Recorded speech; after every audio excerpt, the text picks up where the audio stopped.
COVID completely disrupted the world economy. This virus doesn't discriminate. It attacks everyone. I want every American to be prepared for the hard days. You know, when I read these days, upskilling is like the need of the hour. And how at HSB are you envisioning this? Many of our faculty are visitors from the industry, so we have a great mix of both high-level academics along with leading industry practitioners who come and teach courses. AI has opened up a lot new opportunities. As a dean of an institute, as somebody who's been into the education sector for so long, what is your sense of really the impact that is being created by these e-learning courses? What do you think is that one trait that separates a successful student from the rest? Being able to think about things in a different way. What is one biggest myth about business schools? Biggest myth is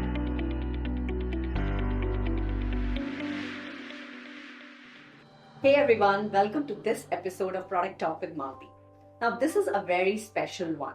Why? One reason is because I transitioned my own career from being just a corporate person, tech leader, or a product leader to being an academician now. As you know, many of you know that I'm a professor of practice. I'm joined today by Gregory Dunn, who is the Dean of Shankar Singhania School of Business, which is located in Jaipur. Yeah. And we talk about how, in today's world, there is just so much of things are changing, whether it is tech, it is business model. Every single industry is impacted by that. Not only every single industry, every single employer, but I would say whether you are starting your career, whether you are in the mid-career profession, or you are a top leader. The ways of working are changing. So how does one get prepared for such kind of uncertain times? This is where I feel a much stronger collaboration and bonding between industry and academia is even more needed, right? And today in this conversation with Greg, I actually deep dive a variety of aspects, whether it is upskilling, whether it is collaborations, whether it is about mentorship, whether it is about global exposure, whether it is about practicing AI consciously. You will hear a lot more in this deep conversation that Greg and I talk about. So stay tuned in. All right. So welcome, Greg, to this episode. Super happy to have you here in person. Likewise, Malthi. It's a great pleasure to be with you. Thank you. Why don't we get started with a little introduction about yourself, Greg? Sure. So my name is Gregory Dunn. I completed my PhD at the National University of Singapore, focused on innovation management. And I spent 15 of the last 20 years living in Asia. So recently made the move to India. So haven't spent a great deal of time here, but was convinced to come take up this great new challenge, starting a new business school in Jaipur. So I've been doing that for the last year. All right. I'm hoping you're having a great time with your time in India, still new. So kind of as you spoke about, right, you're kind of setting up a new business school, Greg. See, right now, especially if I talk about from a technology per se, right? I mean, it is literally changing at a breakneck speed with something coming up new every single day. There are a lot of apprehensions, predictions happening how future of work is going to look like, right? So being an academician, being an educationist, I would love to hear that how do you think future of work is going to look like, and how students and working professionals brace up for that change, and how HSB is helping here? So yes, great question. And that's something that's certainly on everyone's mind. It's also something that unfortunately nobody has a crystal ball and can tell you exactly what will happen. So different people will give different predictions. I think the best way of looking at this is to be adaptive. So to be aware that this change is going to happen, that there are going to be unpredictable events and things that change any path that we're on. So COVID completely disrupted the world economy. That was just out of nowhere. So that's kind of what's called a black swan event. It's something that just materialized almost out of nowhere. So these things can happen. And so it's more important, I think, to be cognizant of the fact that change is inevitable, right, and to learn to be adaptive to that change. So to focus on building your career more as a pattern, moving towards what you want to do, the contribution you want to make, and recognizing that that's always going to change. So to engage with life in an iterative fashion and let it shape you, but also co-create the future. So work on creating a future that you would desire and envision, along with taking what comes and adapting to it. Yeah, I mean, I think change is the only constant, right? So, how are, I mean, being in, especially, when I read these days, upskilling is like the need of the hour, right? And how at HSB are you envisioning this? Yes, so that's a very important thing that we do for our students. So our curriculum is cutting edge. We get constant feedback from industry mentors, continuously update the curriculum. Many of our faculty are visitors from industry. So we have a great mix of both high-level academics along with leading industry practitioners who come and teach courses. So these are people who are in the trenches. They're deeply engaged with all of this change that's happening, and they recognize how this technology is going to be leveraged in the business community. So students aren't sitting in a classroom behind isolated walls and just disappearing from the world for a few years. They're actually engaged constantly with business realities, with all of these changes that are happening, and learning to be adaptive and ready for what's next. Yeah, I think what we say, I mean, being a faculty, visiting faculty myself, I think one of the things that we believe in and we do is learning by doing, right? And as exactly as you said, instead of just sitting inside the classroom, we kind of step out to see that how you kind of really apply the real world learnings concepts, right? Would you want to share any anecdotes or, experiences from students, especially when they're kind of learning by doing these? Yes, so it's both in the classroom and then the experiences that go alongside with doing an MBA, a good MBA program. So all of our students have the opportunity to engage in internships, in company projects, constantly engaged with industry in all forms. So that's from the people who come into the classroom, who are teaching. A lot of them, again, are industry practitioners, so they're bringing real world problems into the classroom. We also encourage our mentors to give our students real world problems that are actually useful to companies. So they're not just case studies, not just kind of anecdotes to study in a classroom, but there are a lot of problems that businesses have, and they simply don't have the resources to look into everything. So for them, it's a great opportunity to engage with talented students, pick up a project that's sitting on the shelf. They don't really have the resources to engage with it internally, but it's promising, and our students have the opportunity to look into that, to propose something to the company that could actually genuinely help them. So that's something that they get even before they get into the direct kind of internship experience. And Yeah, no, I think that, and that's a kind of a great insight, right? I mean, they're doing these mini cases, they're discussing actual stories of how things were done, uh, failures, successes. And I remember seeing one of the things where we did like a Shark Tank kind of a thing where they had to present their pictures, their case studies and their assignments, right? So I think these kind of learnings kind of makes them apply their learnings right away and look for actual outcomes rather than saying that, you know what, we take it back when we start doing our internship, or only when we start working in our job after our studies. oh, absolutely. And students have the opportunity to engage with, so both industry practitioners who are working for leading companies. So we have people coming in who work for Oracle, Microsoft, in very high level positions. But then we also have a lot of entrepreneurs, people who do startups. We have we had a large get together with a lot of startup founders.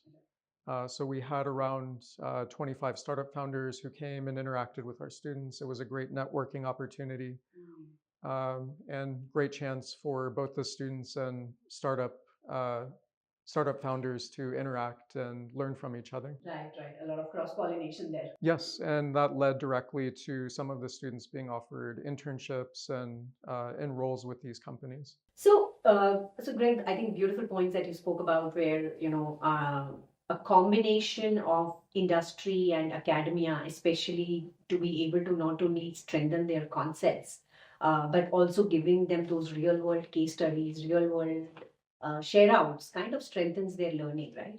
Now, one question that I would have is that a lot of I mean, I remember, in fact, the ways of working at the workplace is also evolving, where senior leaders are trying to learn how the Gen Z's way of working is, and the Gen Z's are trying to kind of imbibe it from their leaders.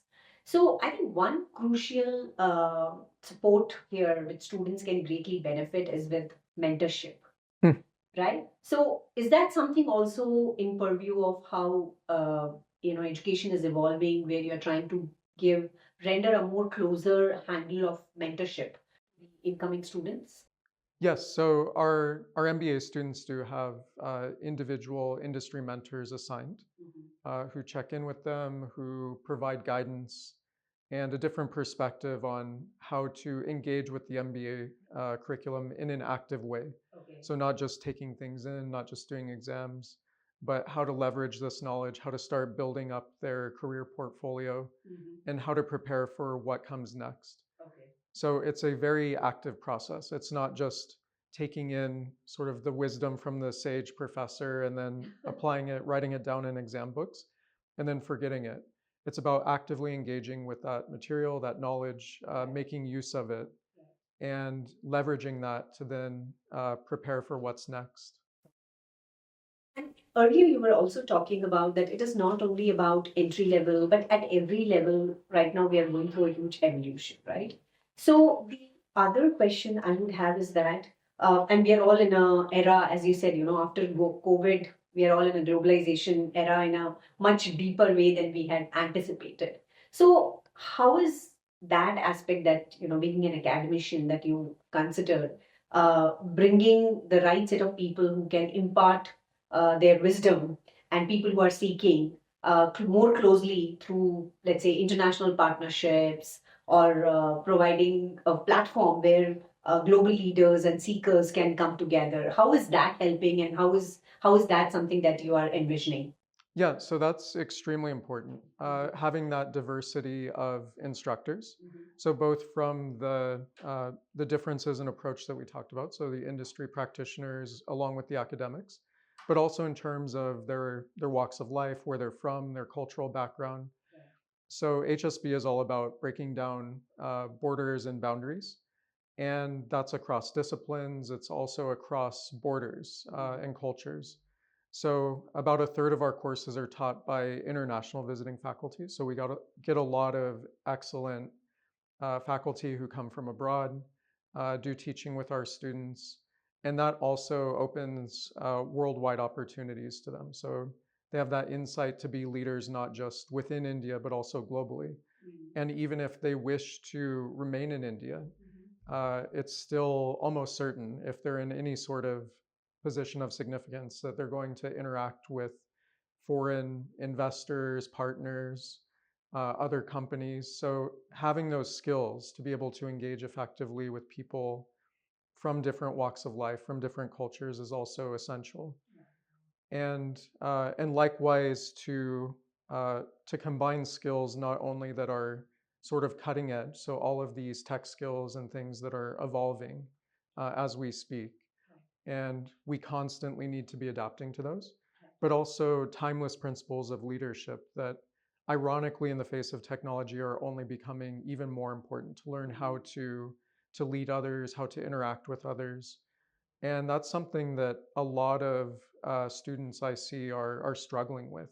Some students are leveraging AI in perhaps not a very well-advised way. So they're using it as a shortcut to certain things, rather than realizing that this can really enhance leadership. It can enhance what we do in an organization, but it's not a shortcut to things.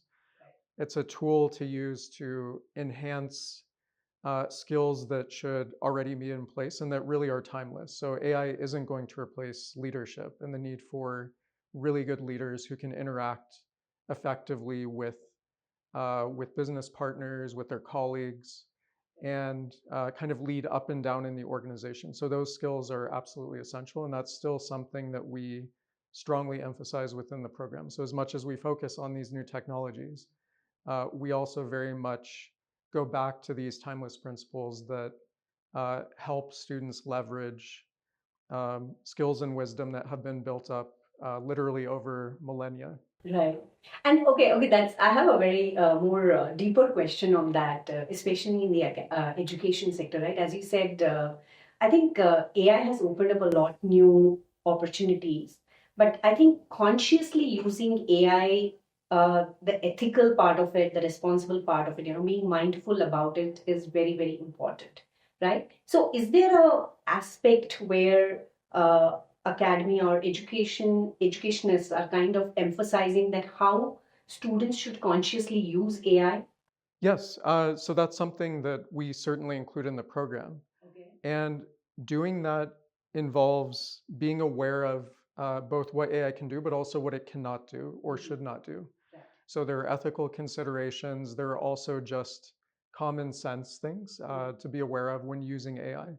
So AI is great at generating just sort of general summaries of things. But just this morning, I was reading an article where, so Chicago Tribune, which is this large newspaper in the United States, there was recently an article that had a recommended summer reading list, and it had just been put in through AI, and so by the writer, and then the editor just let it go, and it was published. And many of these books were completely made up. So AI is not good for certain things. So it's great at writing, it's great at helping you correct things, but you have to be aware of what it is that it's doing. You have to be aware of the processes and what it can be used for. I think it's a mistake for educators to shy away from it because it is here, and it's something that we have to engage with, and we have to learn how to engage with it in a way that benefits students so that they're not losing critical skills. And this is at all levels. I mean, going from primary school through university. Uh, but so I think it's a mistake to ignore it, just to cast it aside and say this is something we're scared of, we shouldn't touch it, and just count everything that students do as plagiarism or not doing the work.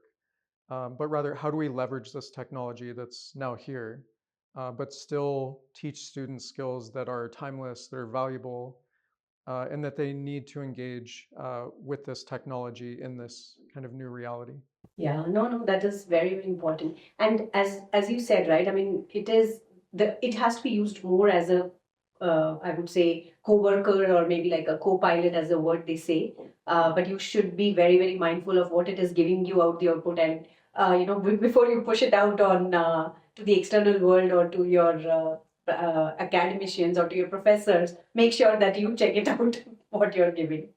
Right. And as you probably one step further, Greg, the question would be that AI is pretty much impacting every single level of the organization, right? From leadership to mid-level, entry level, the kind of impact is kind of very diverse and varied.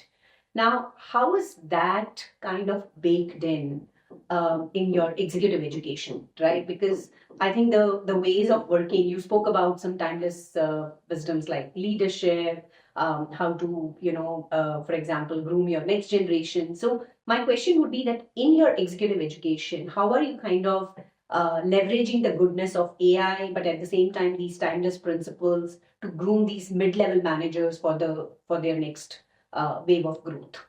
In some cases, it's about awareness. So that's sort of a first step. So, what can and can't these technologies do? Okay. So, what are their limitations? What's the potential? What's on the horizon? What appears to be coming? And also developing skills in areas like foresight. So, being able to understand the consequences of what's coming or may be coming in the future, and then how to be ready for that. So, how to be adaptive as an organization. So, for leaders, that's very important because you don't want these technologies or advances in these technologies to sneak up on you. Otherwise, your competition will just blow past you. And by then, it will be too late. So, for leaders, as you go higher up in the organization, it becomes more and more a strategic consideration about foresight, about developing the ability to foresee the consequences of these things, to practice foresight, and to be able to adapt the organization to it as it's coming. Yeah. Are there specific industries, especially more in these executive education, right? I mean, if I kind of look at the larger landscape, do you see, are there certain sectors, are there certain industries where there's a much more need of let's say upskilling versus certain other industries? So with any technology, that's going to be true. But I think that certain things are really essential for any organization now, because even if you look at sort of these old industrial group companies that you wouldn't think of as needing to be on the cutting edge of technology, even their way of work is potentially threatened by artificial intelligence and the ability to automate many processes. And if they're not aware of this, so if they're just focused on the old way of doing things, then that can really make them vulnerable to competition, to someone who comes in and finds a different way to produce things in a much cheaper and more efficient manner. And by then, it's going to be too late for the organization to adapt. So it's a big threat, I think, to any organization. It's also an opportunity.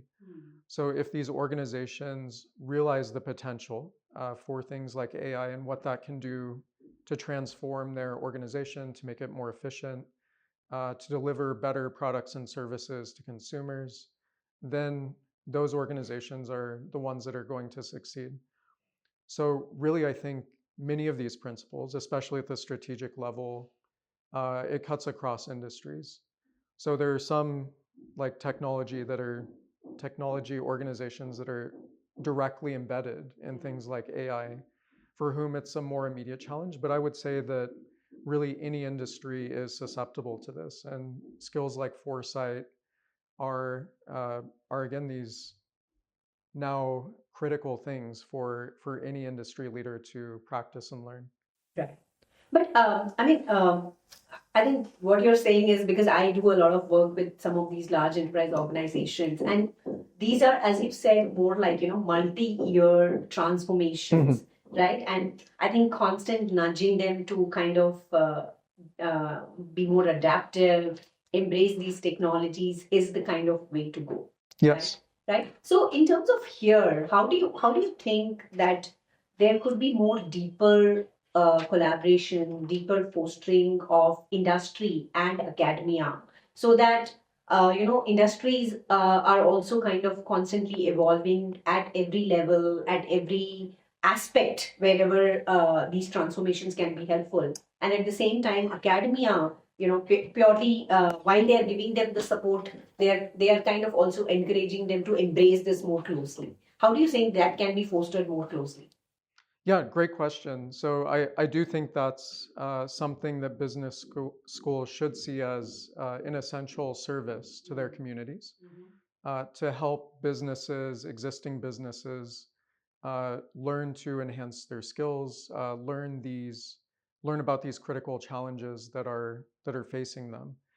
So it's not just about running academic programs in isolation, churning out graduates who will then enter the companies, but it's rather about an iterative engagement with companies themselves, and constantly delivering that knowledge and that training to those organizations.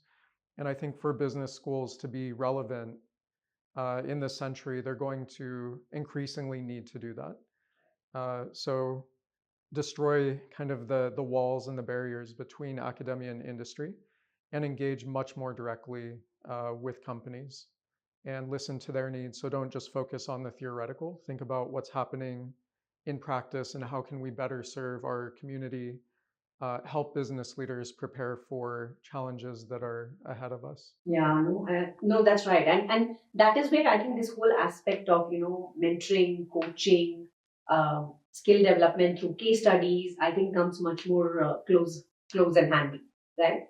Okay, I'm kind of going to shift slightly to a different paradigm here, Greg. My question is that when we are talking, especially a lot of working professionals, when they are kind of looking to upskill themselves, they have time challenge, they have location challenge sometimes, right? And that's where we look at either completely e-learning or completely some kind of hybrid learning comes to their rescue. But as a dean of an institute, as somebody who's been into the education sector for so long, how what is your sense of really the impact that is being created by these e-learning courses? How much are they really impactful? Yeah, great question. So I do think there is a lot of use to e-learning programs. I think that even things like Coursera, many free courses that you can take, you can learn a lot from those. Uh, I think it's most valuable when you're learning technical skills. So for those, you don't necessarily need to go and sit in a classroom with other people if you're learning Power BI or just some new skill that you want to learn. I think it's perfectly fine to find a good online certificate program and just go for that. It's a great option. But I think as you move away from just the sort of raw skills and kind of the tactical uh, things that you might employ in business and go up towards the more strategic, then it becomes much more challenging just to get a lot out of an online course. So you can get certain useful insights from hearing interesting lectures, people talking. You can even go on YouTube, listen to great leaders speaking, and that's all well and good. It's very useful, and I think it's something that probably everyone should be doing. But the interaction that you have with others is also extremely useful. So the higher up you go in a sense, and the closer you get to that strategic vantage point, the more important that human interaction becomes. So being with other leaders, being engaged directly with faculty, with trainers, with coaches who are in the trenches and able to give you feedback, that becomes more and more essential. And it's not only about the direct feedback, it's also useful to hear yourself think. So just by talking with others, that's a really useful way to kind of flesh out what you're thinking. So it's a very different thing when you're just watching things passively online. You're not going to become a great leader simply by doing that. It's helpful, but you also need that engagement with others. You need to look at these other perspectives and hear what others are doing, engage with them, ask them questions, talk to them. So, so that would be my take on it. I think for technical skills, perfectly legitimate, maybe even better, just to do it purely online. But as you move up kind of that hierarchy in strategy, and you get towards the higher levels of the organization, and towards the more human things, things related to leadership, that becomes more important to do in person. And there's not really a good way to substitute for that right now. It's not the same even having a live kind of interactive session online. Very, very different than doing it in person. So there certainly still is a place for both the online and the in-person development programs. So, Greg, I mean, those are some great points, right? Like, while upskilling remains the primary need, the eventually the motivation for anybody to do any course, any kind of a learning is that, okay, how can I land that next job? How can I land that next promotion, right? So, how is that something you kind of help student make those decisions? How do you help them land that next big opportunity? Packaged along with the learning outcomes that they are looking at. Yeah, I think it is part and parcel of the learning outcomes to be able to be trained for the market, to be ready to get a good job. And not just a good job in the immediate sense, which we do facilitate at HSB and any good business school helps with, but also long-term success. So how do you develop your career post that initial placement? So it's not just about getting a good initial placement, which is important, but it's also about how do you design your career? How do you develop things after that? And learn how to navigate, learn how to shift focus when needed, and do different things. And to think about a career in a more entrepreneurial way. So what sorts of things can I be doing? A lot of people are successful, for example, with like fractional employment. So they're able to market themselves in such a way that they're attractive to many employers and they get different opportunities. So they build a career essentially by serving the needs of multiple organizations. So not just any one single career and then you shift to the next job, but it's about offering very high quality services that are genuinely in demand and then tailoring your career to that. So HSB, I think, helps train students to do all of these things, whether they want to be creative by being an entrepreneur, doing their own startup, or whether it's kind of entrepreneurship, so helping companies reinvent themselves, do something different, and then also in terms of their career, how they want to design it, how they want to be successful on their own terms. So not trying to go into the same crowded pipeline that everyone else is going in, but just sort of stepping back and taking big picture perspective on it, looking at the world and thinking about how they can be successful, both in terms of the impact they want to have, and then of course, in terms of their professional success, salary, and everything else that goes along with that. Okay. Yeah, I mean, that sounds like a very, how do I say, very well-rounded overall focus, which is both, I mean, entrepreneurship, for example, is a great way, right? That is one way where a lot of mid-career professionals or a lot of organizations are trying to support their mid-level managers or senior managers to kind of reinvent themselves, unlearn a few things which probably didn't work, and at the same time, like reimagine themselves for their next wave of growth or for that next role that they are playing. And in this course, again, entrepreneurship is, I think, again, a great way. I've been now an entrepreneur for like 3+ years, and I can definitely vouch for some of the brand new skills I have acquired, which I did not in the first 22 years of my corporate career, right? So it's great to learn about that. Is it beyond, like, like I think earlier you spoke about the global collaborations, you spoke about some of the, opportunities that students get. Would you like to talk about any kind of examples where specifically, because I do believe global exposure really, really helps students to build a lot of character as one part of it, but also it kind of really grooms their overall personality. So, are there any anecdotes? Are there any share outs that you would want to do where you have seen students getting benefited or getting such kind of opportunities? Oh, yes, absolutely. So, I mean, I've seen that essentially everywhere I've worked. Students are vastly changed by spending time abroad, and it doesn't really matter so much exactly where, but just by merit of either studying or doing an internship or doing something in another country, you really get a lot out of that. You see things from a different perspective. You're able to take kind of a whole world, big picture view of things, rather than just being stuck in sort of a peripheral mindset. And so you can see a world of opportunities. You can see how you can kind of connect worlds and different things together to add value. So for HSB, for our program, it's essential for all of our students to spend time studying abroad.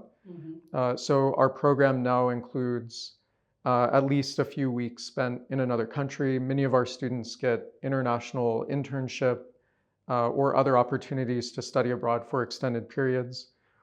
So all of that is essential, I think, for any good business school to offer those sorts of opportunities.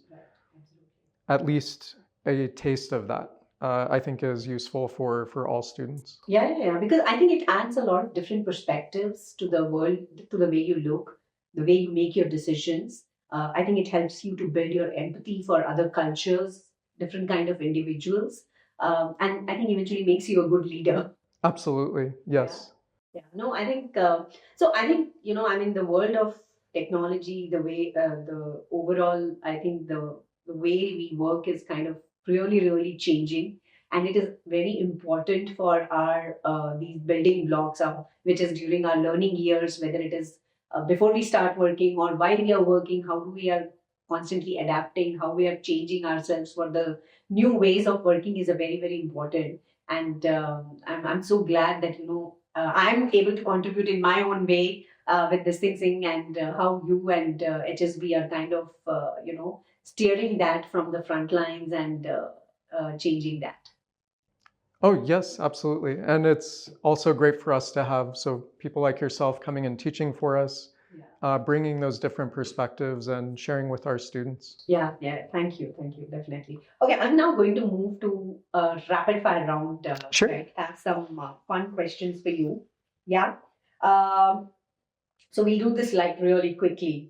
What is one biggest myth about business schools?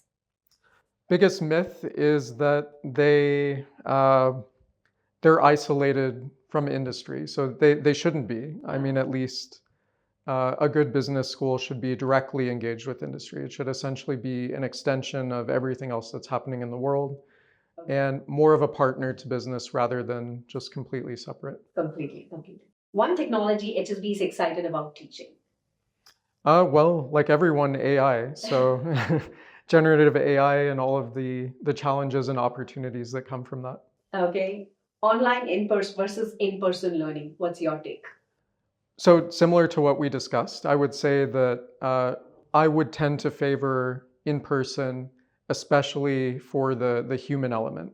So when you're not learning a purely technical skill, interacting with others, so both other participants and the facilitator are extremely important. Completely. And also helps to build your network. Yes, exactly. Yeah. What do you think is that one trait that separates a successful student from the rest?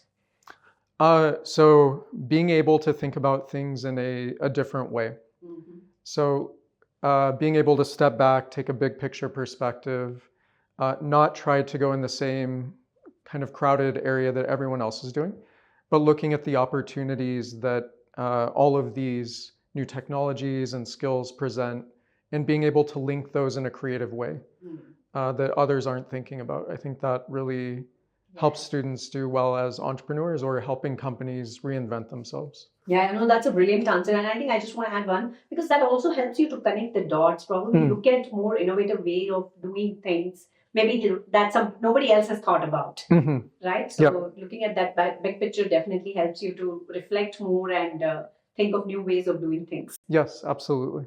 All right. What is the most surprising career pivot that you have seen from your students or your alums? So we're brand new at HSB, so I wouldn't be able to comment on HSB.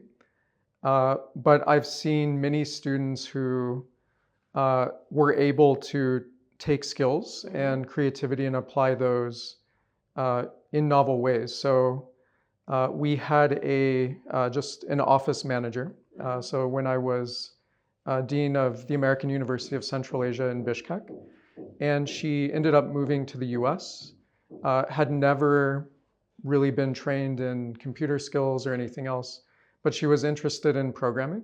So she learned on her own, studied, and then she got jobs first with Google and then with Apple. So she's now a very accomplished programmer, very successful. And that was a complete career pivot from what she had been doing before. So she had great potential to do this. She was interested in it and invested time and effort and became very successful. Didn't have any sort of technical background. Her degree was in English literature. Yeah. Oh, that sounds amazing. I think all you need is resilience and focus. Yes. Yep. Yeah, that sounds great. Okay, one last thing. What is the first thing that you tell your new anxious students? Don't worry, be happy. So yeah, it's the world is changing quickly. There's always cause for anxiety, and if you're always worried about changes and what's coming next, you're going to have this anxiety throughout your life because the world is only going to speed up, and these changes are going to accelerate. So learn to embrace them, learn to be adaptive, learn to roll with the punches. You're certainly going to face some challenges, some difficulties, but you can overcome them and become stronger as a result. Yeah, and don't worry, you're in safe hands. Yes, absolutely. All right, no, that was fun, and I mean, I think in the coming era, I think a lot of us who had gotten back away from education have to come back to learning in various forms to be equipped to handle the next decade of the new ways of working, the new challenges and these things. And I'm super glad that at HSB we are already kind of prepared to handle all these different nuances, right? And definitely looking forward to be one of the key change makers that enable people in different parts of their careers to be able to embrace that change and adopt that change and build in tomorrow's leaders. Yes, absolutely. So that's our goal. Yes. All right. Yeah. Thank you so much, Greg, for being here. I'm sure a lot of people will find value, would like to know more about it. So we will share more of the details in our YouTube link descriptions. So thank you. It was really glad to hear more about it from you firsthand. Thank you, Malthi. Likewise, pleasure to be. All right, thank you for watching this episode. If you have some key insights, any key actionables that you found useful in this episode, do add it into our comments. And do not forget to hit that bell icon so that you get a notification every time I upload a new video. And do not miss to subscribe to the HSB handle that you can find in the description.